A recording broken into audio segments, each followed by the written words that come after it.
Lettre de Jude. De la part de Jude, esclave de Jésus-Christ et frère de Jacques, aux appelés qui sont aimés par Dieu le Père et préservés pour Jésus-Christ. Que miséricorde, paix et amour vous soient accordés en abondance. Bien-aimés, alors que j'étais bien décidé à vous écrire au sujet du salut qui nous est commun, j'ai estimé nécessaire de vous écrire plutôt pour vous encourager à livrer un dur combat pour la foi qui a été transmise aux saints une fois pour toutes. Ce qui m'y a poussé, c'est que certains hommes qui ont été désignés il y a longtemps par les Écritures pour être condamnés se sont glissés parmi vous. Ce sont des hommes sans respect pour Dieu, qui prennent la faveur imméritée de notre Dieu comme prétexte pour avoir une conduite indigne et effrontée, et qui trahissent notre seul propriétaire et Seigneur Jésus-Christ. Même si vous les connaissez très bien, je veux vous rappeler certaines choses. Jéhovah, après avoir sauvé un peuple en le faisant sortir d'Égypte, a détruit ensuite ceux qui n'ont pas eu foi. Et les anges qui n'ont pas gardé leur position originelle, mais ont abandonné leur demeure naturelle, il les a réservés avec des liens éternels, dans une obscurité profonde, pour l'exécution de leur condamnation lors du grand jour.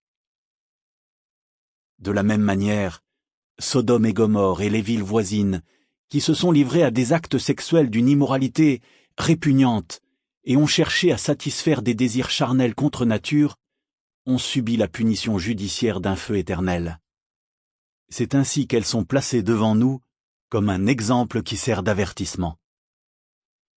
Et pourtant, ces hommes aussi s'abandonnent à des rêves, souillent la chair, méprisent l'autorité et parlent en mal des glorieux.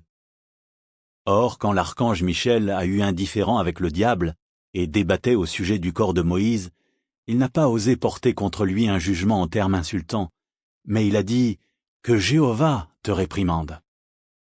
Par contre, ces hommes parlent en mal de toutes les choses qu'en réalité ils ne comprennent pas, et toutes celles qu'ils comprennent par instinct, comme des animaux dépourvus de raison, c'est en les faisant qu'ils continuent à se corrompre. Tant pis pour eux, car ils ont pris le même chemin que Caïn.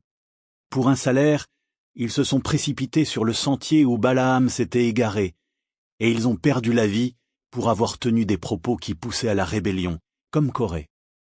Ceux-là sont des rochers cachés sous l'eau lors de vos festins d'amour, lorsqu'ils mangent avec vous. Des bergers qui se nourrissent eux-mêmes sans crainte.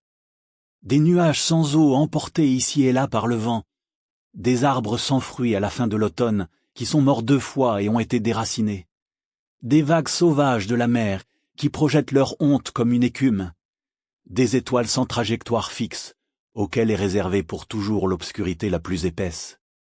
Oui, Enoch, le 7e depuis Adam, a lui aussi prophétisé à leur sujet quand il a dit « Voici que Jéhovah est venu avec ses saintes myriades, pour prononcer un jugement contre tous, et pour déclarer coupables toutes les personnes sans respect pour Dieu, à propos de toutes leurs actions injustes qu'elles ont commises d'une manière injuste, et à propos de toutes les choses scandaleuses que des pécheurs sans respect pour Dieu ont proférées contre lui.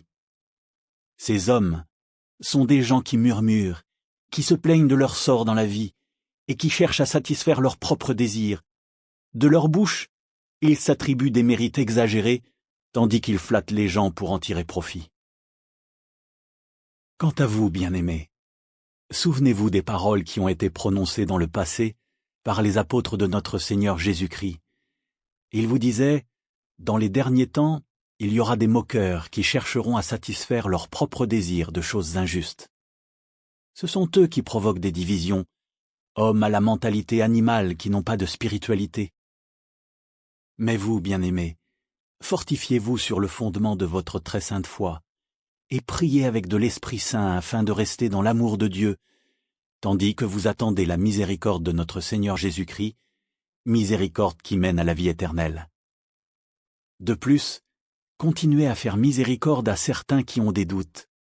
Sauvez-les en les arrachant du feu. Mais continuez à faire miséricorde à d'autres, le faisant avec crainte, tout en détestant jusqu'au vêtement qui a été taché par la chair. Or, à celui qui peut vous éviter de trébucher et vous aider à vous tenir debout sans tache et avec grande joie en présence de sa gloire, au seul Dieu notre Sauveur, par l'intermédiaire de Jésus-Christ notre Seigneur, soit gloire, majesté, puissance et pouvoir, depuis toute l'éternité, et maintenant et pour toute l'éternité. Amen.